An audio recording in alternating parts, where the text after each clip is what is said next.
Olá a todos, sejam bem-vindos a mais uma aula de inflamação. Falaremos agora sobre as células do exudato inflamatório. Se você caiu aqui de paraquedas, estamos falando sobre o livro do Bogliolio, tentando esmiuçar cada uma das partes para ficar compreensível, fácil de entender, e qualquer dúvida que você tenha, dê uma olhadinha, faça suas perguntas ou verifique no próprio livro Patologia do Bogliolio. Numa resposta inflamatória, podem ser encontrados todos os tipos de leucócitos. A identificação precisa dos diversos tipos celulares do exudato em preparações histológicas de rotina nem sempre é possível. Particularmente, a diferenciação entre linfócitos e macrófagos são frequentemente reconhecidos em conjuntos de células mononucleadas.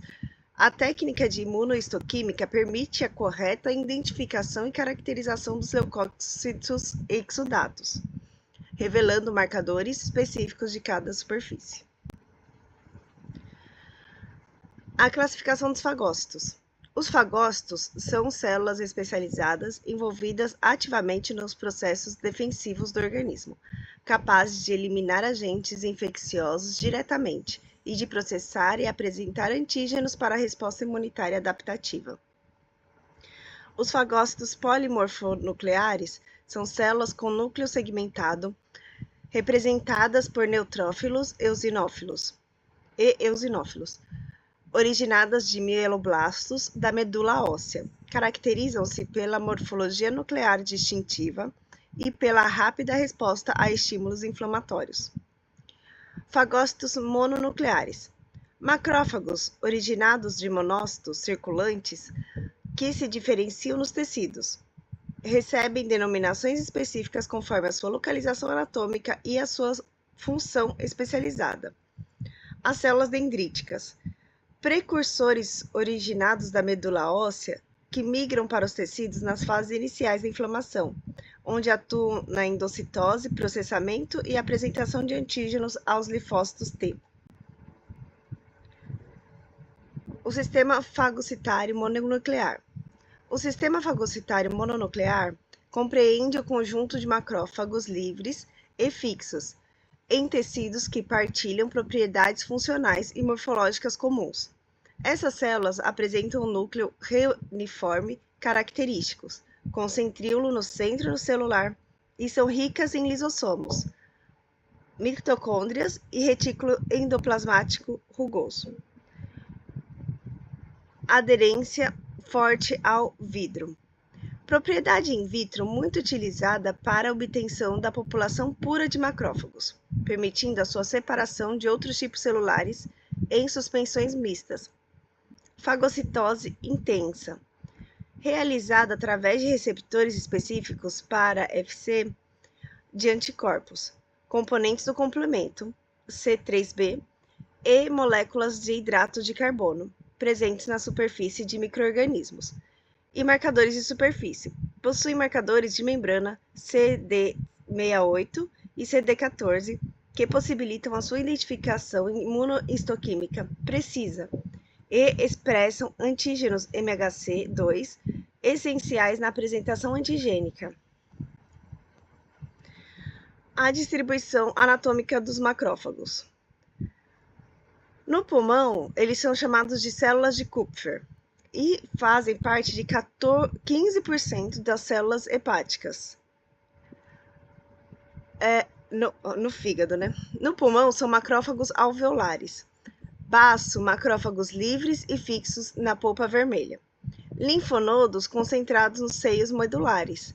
Nas camadas serosas, são macrófagos pleurais e peritoneais.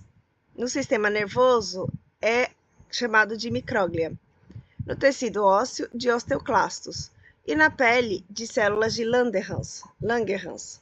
São todos eles macrófagos. A diferenciação e ativação de macrófagos.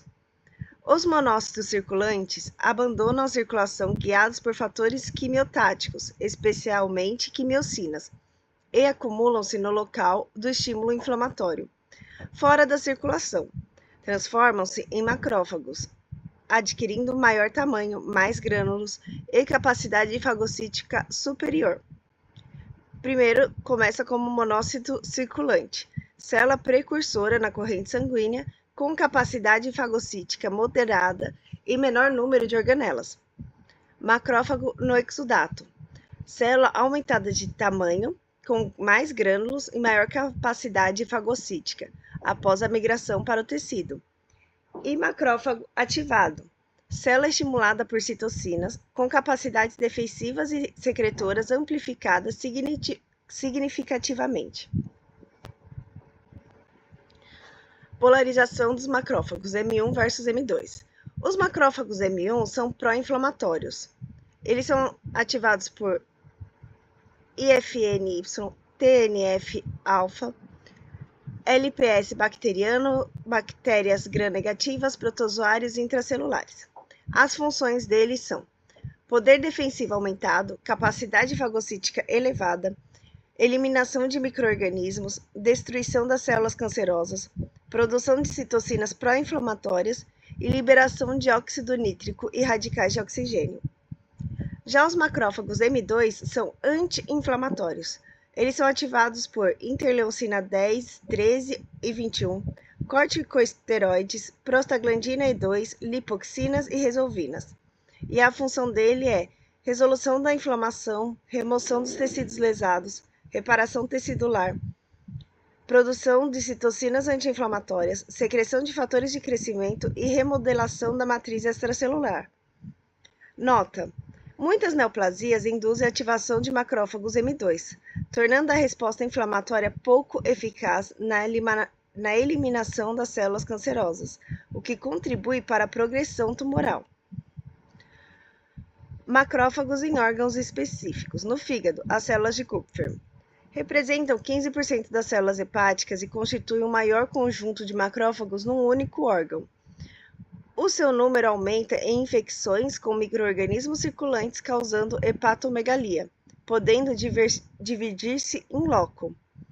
Nos pulmões, temos os macrófagos alveolares, essencial na remoção de partículas de micro-organismos inalados. O tabagismo provoca alterações prejudiciais, inclusões citoplasmáticas, aumento de elastase e redução do poder microbicida dele. Nas camadas serosas e cavidades, eles são abundantes nas cavidades peritoneal e pleural, no líquido sinovial e no colostro. Em camundongos, são numerosos na cavidade peritoneal. Já as células dendríticas, apresentadoras de antígenos. Na fase inicial das inflamações, ocorre a exudação de precursores de células dendríticas, originados na medula óssea. Embora morfologicamente semelhantes a monócitos, a sua identificação no exudato requer técnicas de imunohistoquímica.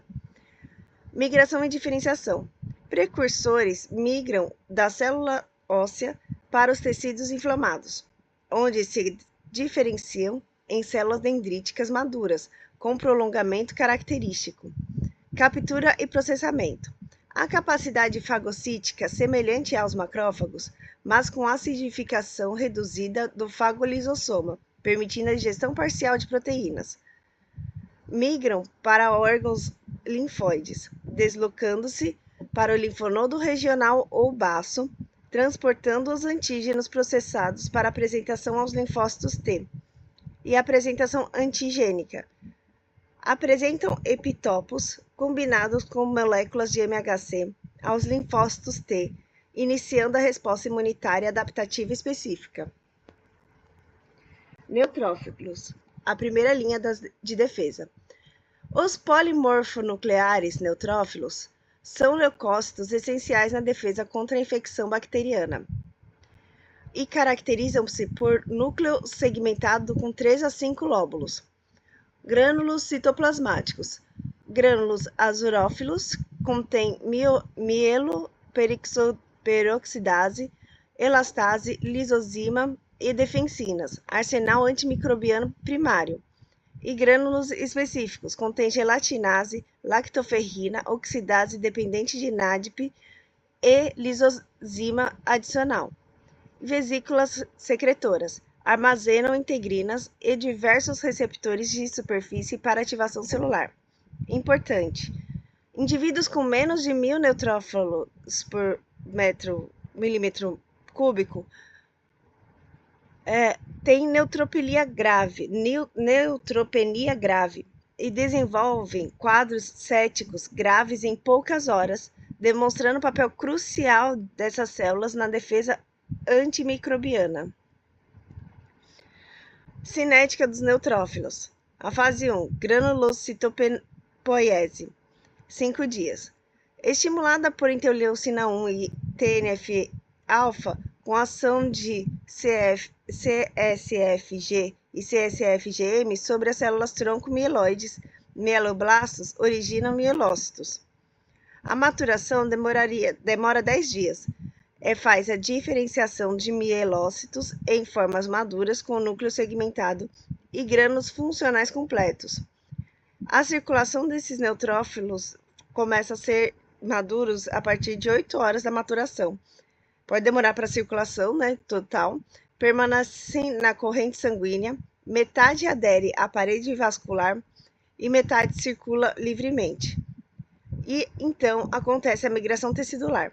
Após essas 8 horas, migram aleatoriamente para os tecidos. Em infecções agudas, há mobilização rápida com desvio à esquerda, que é a libertação de formas imaturas no sangue. Eosinófilos, especialistas antieumíticos. Os eosinófilos são granulócitos especializados com núcleo bilobulado, que medem 10 a 15 de diâmetro. Caracterizam-se por grânulos específicos que se coram intensamente por corantes ácidos e contêm um cristalóide distintivo ao microscópio eletrônico. Os grânulos específicos eosinófilos. Proteína básica principal. Proteína catiônica de eosinófilo. Peroxidase específica. Neurotoxina. Estaminase. Hidrolase e ácidas diversas. E os grânulos pequenos. Arilsulfatase B. Fosfatase ácida. Catalase. Esterease inespecífica e exosaminidases. Mediadores lipídicos. Fator ativador de plaqueta, leucotrieno, C4, prostaglandinas E1 E2 e tromboxano B2. A função dos eosinófilos. Defesa antieumíntica. Os eosinófilos desempenham um papel crucial na eliminação de eumintos que invadem os tecidos, aderem aos parasitos através de receptores Fc para IgG ou IgE e componentes do complemento. Uma vez aderidos, desgranulam sobre o parasito, libertando proteína básica principal, que tem o efeito eumiticida direto, proteínas catiônicas que perfuram a membrana do parasito, neurotoxina, efeito tóxico sobre o sistema nervoso do euminto, e radicais de oxigênio, lesão oxidativa. A redução experimental de eosinófilos diminui significativamente a resistência a eumentases. Fagocitose. Mecanismo fundamental da defesa. A fagocitose é a ingestão de partículas maiores através da emissão de pseudópodes e formação de um fagossoma. Embora seja o mecanismo principal da alimentação de protozoários, nos metazoários, apresenta uma atividade essencial dos fagócitos profissionais na defesa contra invasores. Primeiro, aproxima. Após a penetração de um micro-organismo, o fagócito desloca-se guiados por estímulos quimiotáticos específicos para reconhecer e fagocitar o agente estranho. Então, ele adere de forma a fazer o reconhecimento. A aderência da partícula à membrana desencadeia a ingestão. Realiza-se através de receptores específicos FCDIgG, IC3B ou inespecíficos, lectina, integrina e receptores scavenger.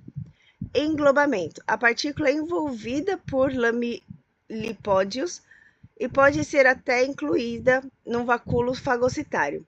É um processo rápido, de 10 a 30 segundos, e dependente de actina e miosina. Desgranulação. A fusão das membranas do fagossoma com o lisossoma forma a fagolisosoma, e então libertam as enzimas no vacúolo para destruição do conteúdo, morte e digestão. Ativação de mecanismos microbicidas, explosão respiratória, proteínas antimicrobicidas a óxido nítrico, e aí acontece a digestão completa ou parcial da partícula. Receptores de fagocitose. Existem receptores específicos, que é o FCYR, são receptores para FC de IgG, induzem a fagocitose e a explosão respiratória, conferindo poder microbicida superior. E os receptores para C3b, que ligam-se ao componente do complemento, facilitando a opsonização e ingestão do microorganismo. Então temos os receptores de padrões, PRR. Os tool-like reconhecem padrões moleculares de microorganismos, ativando via de signalização pró-inflamatórias. E as lectinas, que ligam-se a resíduos e deidratos de carbono na superfície de agentes patogênicos. Receptores inespecíficos, scavenger, ligam-se a lipoproteínas oxidadas, fosfolipídios e poliglicanos ácidos de microorganismos e células mortas, integrinas. Mediam a adesão a diversas moléculas da matriz extracelular e superfícies de partícula. Explosão respiratória, como já falamos muitas vezes, ela é um arsenal antimicrobiano. A explosão respiratória caracteriza-se por um aumento dramático no consumo de oxigênio pelo fagócito ativado. O oxigênio é transformado em metabólitos altamente reativos, que geram peróxido de hidrogênio e radicais livres com efeito microbicida. Forma, então, a água oxigenada, H2O2, um superóxido dismutase, converte superóxido em peróxido de hidrogênio, com efeito antimicrobiano. A halogenação. O mieloperoxidase catalisa a formação de hipoclorito a partir da água oxigenada e cloro, desnaturando as proteínas bacterianas. Aí então acontece a amplificação. O NADP estimula a via das pentoses, gerando mais NADP, ciclo autossustentado de produção de radicais. E acontece, então, a ativação da oxidase. A oxidase depende de NADPH, transformando o O2 em superóxido, O2 negativo, e gerando NADP sem o H, o positivo.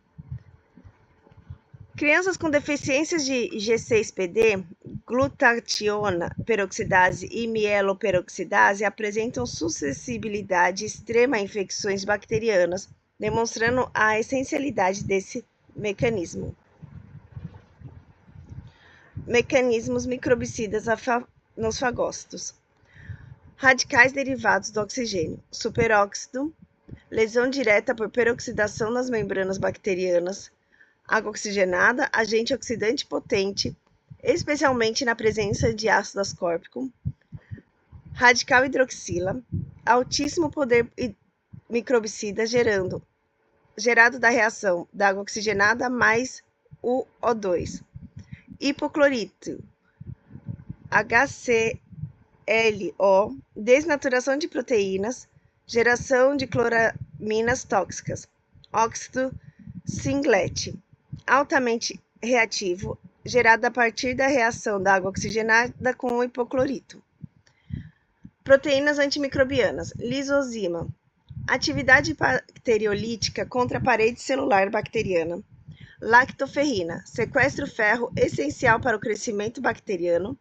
Defensinas e catelicidinas, peptídeos que alteram a permeabilidade das membranas. E a proteína cationicas, efeito fungicida e bactericida direto. Óxido nítrico, NO.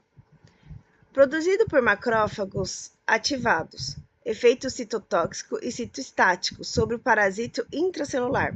Inibe a enzima da cadeia respiratória. Gera radicais livres lesivos. Essencial na defesa contra a hemituberculose e protozoários. armadilhas extracelulares de neutrófilos. Para além da fagocitose, os neutrófilos desenvolveram um mecanismo adicional para aprisionar e eliminar micro-organismos na matriz extracelular, as armadilhas extracelulares. Composição das NETs. DNA e estoras. Componentes nucleares formam a estrutura em rede. Elastase. Degrada componentes bacterianos. Mieloperoxidases. Geração de compostos tóxicos. Proteínas catiônicas. Efeito microbicida direto.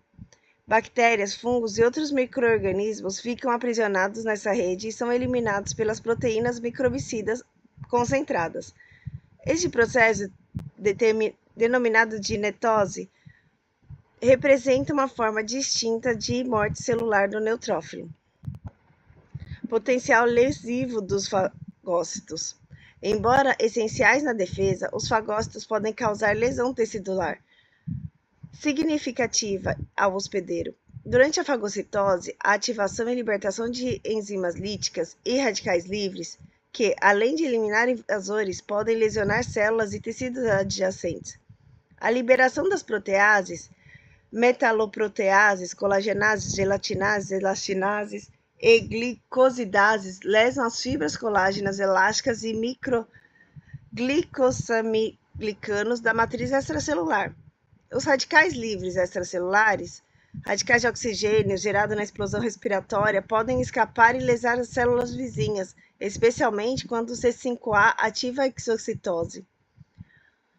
Ácido hipocloroso e as cloraminas, produzidas a partir do cloro e água oxigenada, e a mieloperoxidase, causam lesões graves no interstício, oxidam e inibem antiproteases plasmáticas.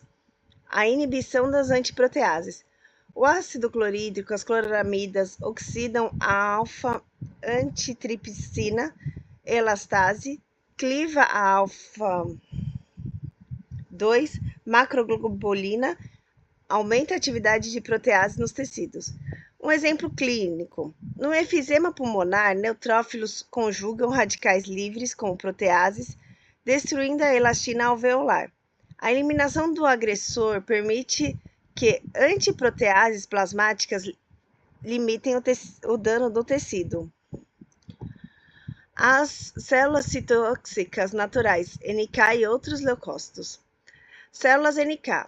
Grandes linfócitos granulares de 8% dos linfócitos, com citotoxicidade natural independente da sensibilização prévia.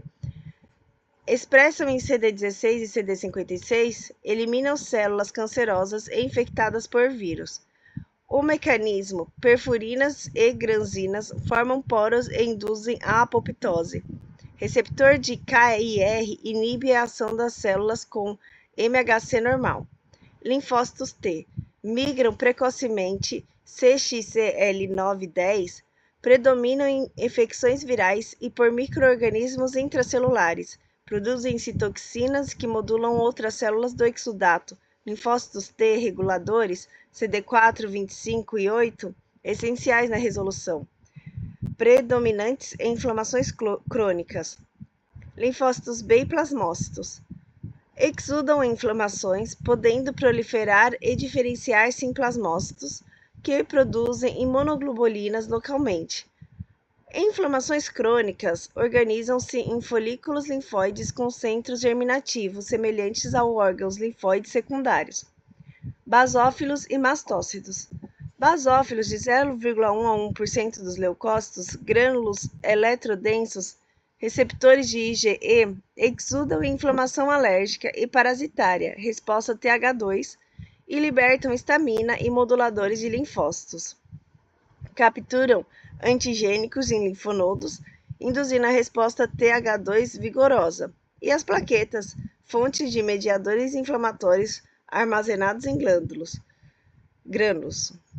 Sintetizam TXA2 e lipoxinas, síntese transcelular com PMN e macrófagos. Aderem ao endotélio venular inflamado, cooperando com leucócitos na síntese de lipoxinas anti-inflamatórias. E a transformação das células do exudato. O exudato celular é extremamente dinâmico. modificando-se continuamente com a evolução do processo inflamatório. As células sofrem transformações morfológicas e funcionais que refletem a adaptação à resposta inflamatória específica. Aumento da sobrevivência. Citocinas tipo CSF e GM ativam as vias anti-apoptóticas em neutrófilos e macrófagos, aumentando o tempo de vida dessas células de vida normalmente curta e acaba ficando um pouco mais longa. Ativação celular. Neutrófilos, eosinófilos e macrófagos são ativados por quimiocinas, produtos microbianos e citocinas. Linfócitos ativam-se após a apresentação antigênica por células dendríticas. Transformações especializadas. Linfócitos T transformam-se em linfoblastos e linfócitos B diferenciam-se em plasmócitos. Macrófagos fundem-se formando células gigantes ou transformam-se em células epitelioides, sob efeito de TNF-alfa, IFN, Y e interleucina 6. Organização linfóide.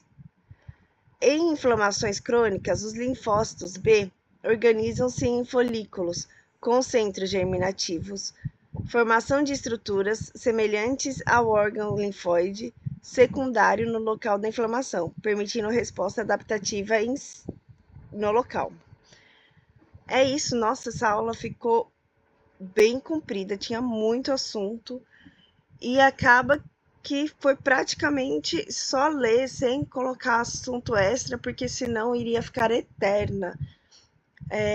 Muito obrigada por assistir até aqui, vejo vocês na próxima, até mais.